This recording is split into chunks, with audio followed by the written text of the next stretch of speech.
Hello and thank you for stopping by. Today I have this 3.5 horsepower Briggs engine on this old Montgomery Ward tiller.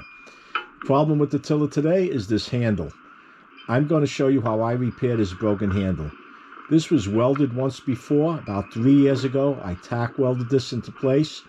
And you can see these nuts and bolts over here. I don't know if it's original. Yeah. See how this handle wiggles back and forth? Let me show you what we have here. Back here, you can see where the handle broke away from the fork. There's a big hole here where it just rotted right out. And it's not just on this side, it's on both sides. The only thing holding it together are these nuts and bolts. And this isn't the best design I've seen yet, especially for the tiller with all the stress that it goes through. Take a look at this. Now, I tack welded this 3 years ago, and it held up. It was a quick repair, but now I'm going to take it apart. You can see these nuts and bolts over here. Everything's all rusted up. Look at this.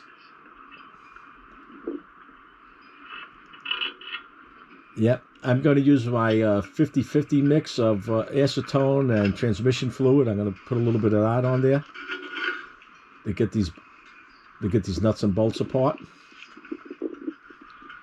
And when I repair this handle this time, instead of just tacking it over here, I'm going to go a little deeper.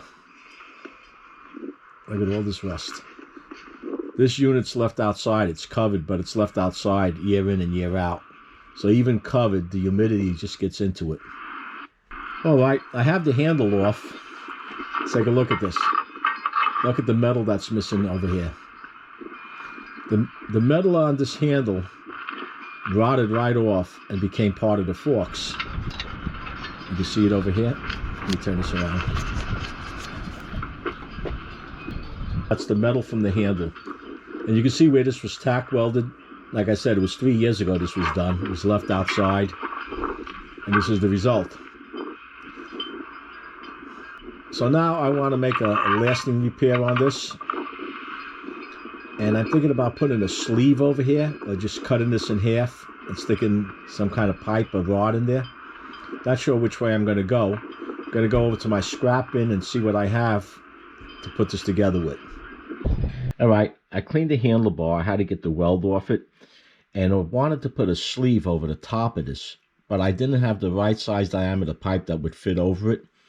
So I'm going to use this electrical conduit. And I'm going to just put this on the inside of the handlebar, cut the handlebar in half. And I'm going to push this all the way to one end. You can see the diameter of the conduit is less than the diameter of the handlebar. I might just tack weld that in there, not sure yet. I'm going to cut it to length. And what I wanted to do was to use this gas pipe. I wanted to use this as a sleeve on the outside. I cut it in half to go over it, but it's too big to stick on the inside of it, and it's too small to use on the outside. The diameter just isn't right. This is what I really wanted to use. Pipe of this diameter to stick this. So what I'm going to do is to cut this conduit to size, put the handlebar back together,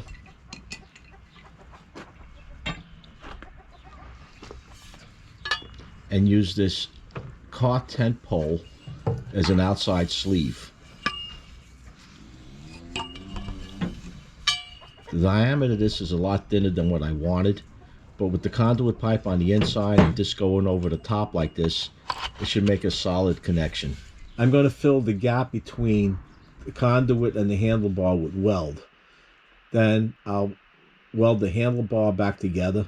Once I have it done, I'll be back to show you what we have. All right, this didn't go exactly according to plan, but we got it done.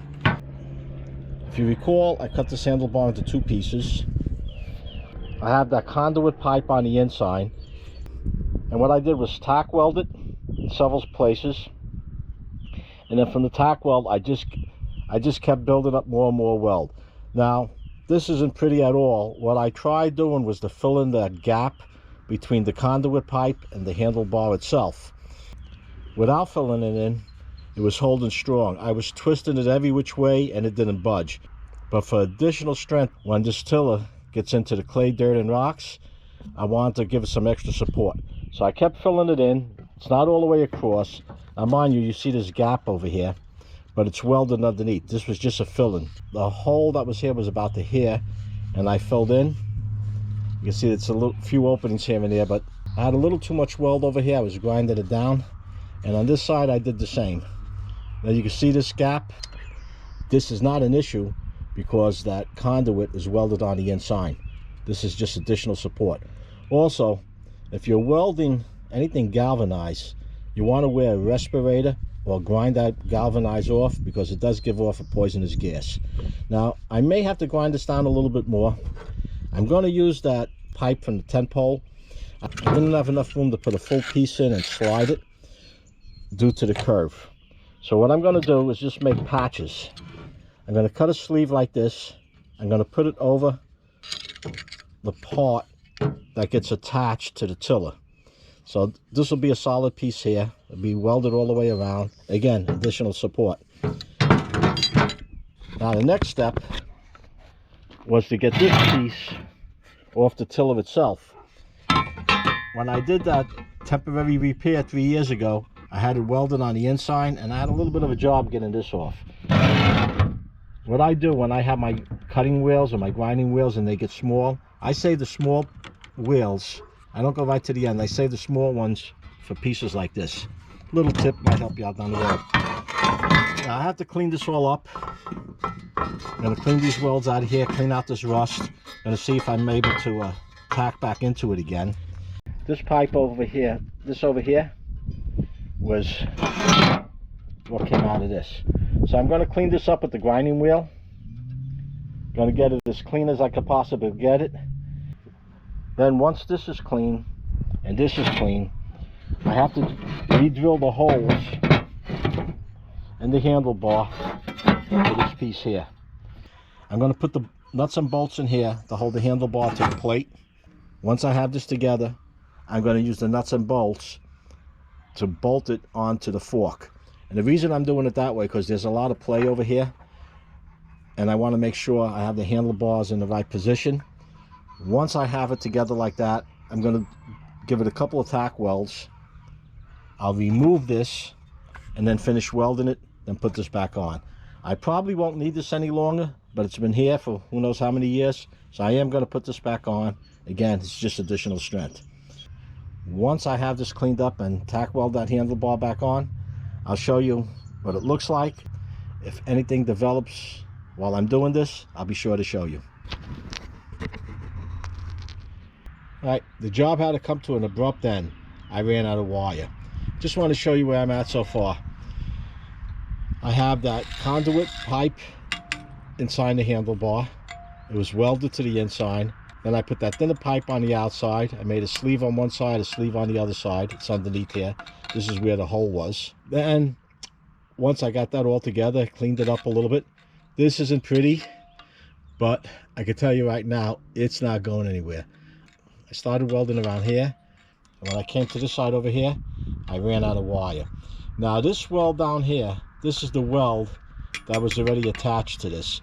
What I did prior was just to clean it up a little bit, so I could weld on top of it. So I went from the old weld that was on the fork onto the handlebar.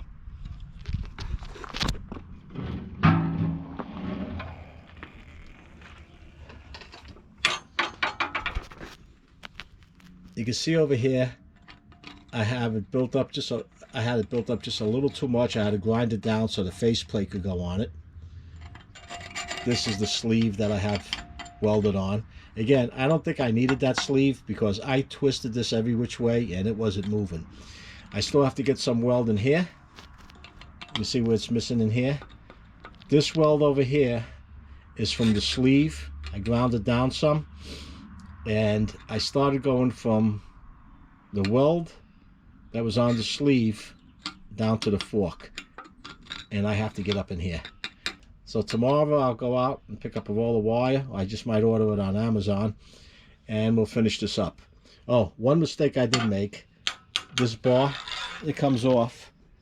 There's a cotter pin down there that's rusted on. I'm going to have to cut it off. This bar belongs on the other side of the handlebar. Just to show you the fit that I have. I had to do some grinding and some bending to get this to fit right.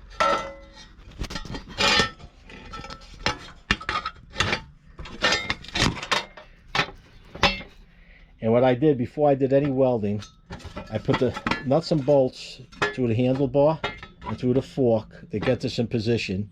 I tack welded on the other side. Once I had it tack welded, I removed the nuts and bolts, removed this, and I started welding, and that's when I ran out of the wire. So that's it for now. Until I get the wire, this is on hold. Once I have it all together, the next step is to make sure it's still going to run. Usually this starts after the first or second pull. It starts right up. It's one of those engines that just keep on going. Well, until tomorrow, stay well. I decided not to wait. I pulled out the old Lincoln 225 stick welder, and me not being a welder and this metal being a little thin, I have a little bit of a challenge here, but I decided to try my hand at it. I have a box of these rods that I'm going to use. There was 6, let me take a look at this, 6013. May not be the right rod for it, but it's what I have. So far, I put a couple of tacks on and didn't go all that bad. So I'm going to finish up with this rod. I'm going to go around where I left off with the Harbor Freight flux core welder. We'll fill in the gaps we'll fill in these gaps all the way around. We have some in the back and a little bit in the front. It's a little confusing looking at this because some of this weld is from the patch. And once I fill in these gaps, have it all together, I'll show you what it looks like. So let me finish up and I'll be back. Take a good look at this and see if you could pick out the difference in the before and after picture. Okay, let's look at the repair.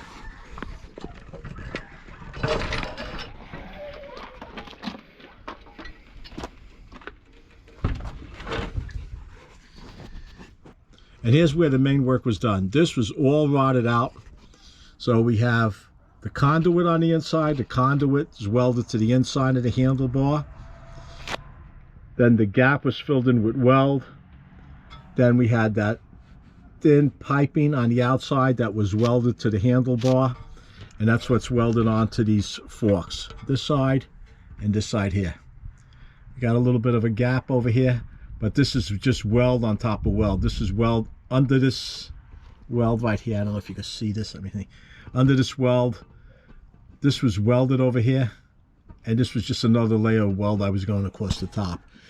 Again, I was doing this with the Lincoln 225 stick. I surprised myself that I didn't burn through. The temporary repair I made 3 years ago, I welded this plate onto the forks to give it some extra strength. But the way this is welded on now, I don't believe I need it. It's solid. It's not going anywhere. The handle does wobble, but that's because the way it's set up here. I could weld it solid, but I don't see any reason for that. Plus, if ever I have to take it apart, that'll be an issue. I couldn't adjust the screw over here because of the rust. I tried everything. I tried my 50-50 mix on there. I tried the wax from the candle. I tried the acetylene torch, and the only thing the acetylene torch did was heat the nut that was on there hot enough to where it actually snapped this bar. So what I did to make sure I had enough bar up here, I cut that piece off, the threaded part. This is the threaded rod, if you could pick it off over here. And I just cut this piece, put the top piece in over here, welded it in, just so I would have the length. And this over here really doesn't come under much duress. It just disengages the tines. So that's it. This is the repair. This is how I repaired this handlebar on the tiller. If you have any questions or comments, post them down below. If you enjoyed the video, give it a like. It does help. And if you haven't done so already, subscribe. Hit that Joe Z button. And not to miss my new videos as I upload them, be sure to ring that bell. Until next time, happy gardening and stay safe.